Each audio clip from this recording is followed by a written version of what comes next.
اللہ نے اس مغضوب علیہم قوم کو، اس ملعون قوم کو کیوں اب تک چھوٹ دیے رکھی؟ میں بتا چکا ہوں یہ بڑے عذاب کے مستحق ہو چکے تھے حضرت عیسیٰ علیہ السلام کے زمانے میں،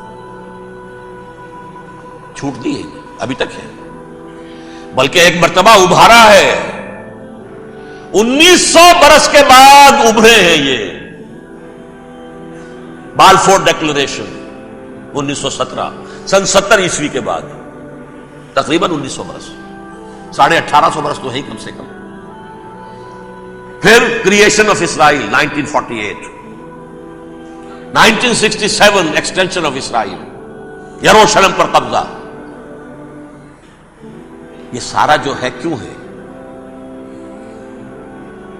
اللہ تعالیٰ اس خیر امت محمد صلی اللہ علیہ وسلم، اس کے بہترین حصے کو سزا ان ملعونوں کے ہاتھوں دے رہا ہے۔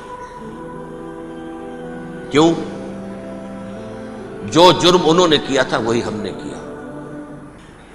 انہوں نے اللہ کی کتاب کو پیٹھ کے پیچھے پھینکا، نبذ فریق من الذین اوتوا الکتاب کتاب اللہ وراء ظہورہم، ہم نے اپنی پیٹھوں کے پیچھے پھینکا کہ نہیں؟ کولونیل رول سے آزاد ہوئے، کہیں اسلامی قانون نافذ کیا، کہیں اسلامی نظام قائم کیا،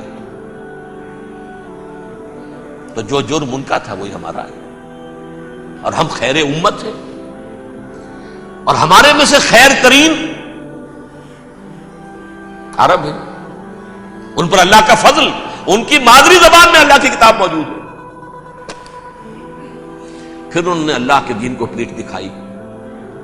جو ملک آزاد ہوا کولونیل رول سے، یا اس نے قبلہ کر لیا اپنا ماسکو کی طرف یا کر لیا واشنگٹن کی طرف،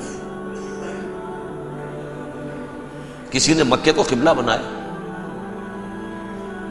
یہ بدترین سزا ہے۔ ویل للعرب من شر قد اقترب۔ اور ترمذی شریف میں تو یہاں تک روایت ہے، من اقتراب الساعۃ ہلاک العرب، قیامت کے قرب کی ایک نشانی یہ بھی ہوگی کہ عرب ہلاک ہو جائیں۔ ایک حدیث میں الفاظ آتے ہیں کہ حضور نے جب کہا یہ ہوگا یہ ہوگا یہ ہوگا، یہ بربادی آئے گی، تو کسی زوجہ محترمہ نام میں بھول رہا ہوں، انہوں نے پوچھا کہ عرب اس دن کہاں ہوں گے؟ فرمایا العرب یومئذ قلیل، بہت کم۔ آخری خاتمہ ہونا ہے یہود کا حضرت مسیح علیہ السلام کے ہاتھوں، وہ عذاب جو 2000 برس تک ان سے ٹلا رہا وہ آئے گا، اور ان کے رسول ہی کے ہاتھوں آئے گا۔ لیکن اس سے پہلے مسلمانوں پر یہ عذاب آ رہا ہے، ہولوکاسٹ کے درجے کا عذاب آ رہا ہے۔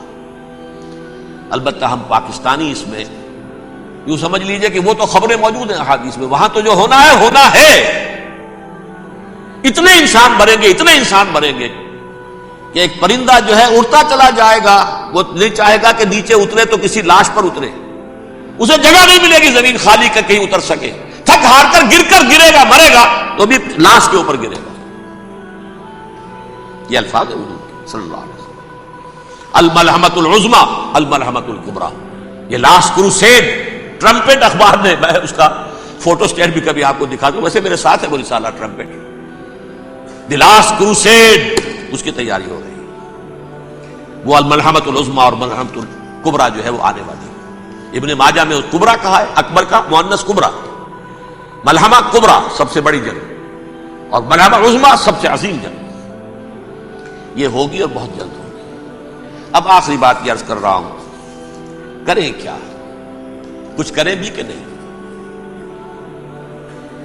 پہلا کام تو یہ ہے کہ اصل زندگی آخرت کی زندگی ہے۔ دنیا میں تباہی بربادی آ بھی جائے، آخرت بچ جائے، پہلا کام یہ ہے کہ ہر شخص توبہ کرے، لیکن توبہ توبۃ نصوح، توبہ کی تسمیح نہیں، آیہ کریمہ کا ختم نہیں، لاکھ مرتبہ لا الہ الا انت سبحانک انی کنت، اس سے کچھ نہیں ہوتا۔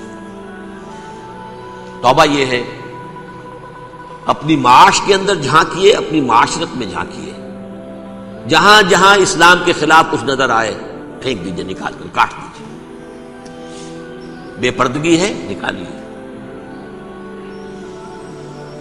آپ کی کمائی میں کوئی حرام کا عنصر ہے ختم کیجئے، توبہ کیجئے، ابھی کیجئے،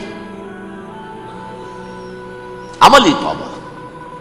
فرائض کی ادائیگی میں کوتاہی ہو رہی ہے، ابھی شروع کیجیے. اللہ کے دین کے غلبے کے لیے جدوجہد. ان صلاتی و نسکی و محیایا و مماتی للہ رب العالمین لا شریک لہ وبذالک امرت وانا اول المسلمین. بڑھیے آگے. اگر میرے اور آپ کے کیے کچھ نہ ہوا تب بھی کم سے کم میری اور آپ کی آخرت تو بچ جائے گی، عاقبت تو بن جائے گی. اخروی عذاب، سب سے بڑا عذاب، دائمی عذاب، اس سے ہم بچ جائیں.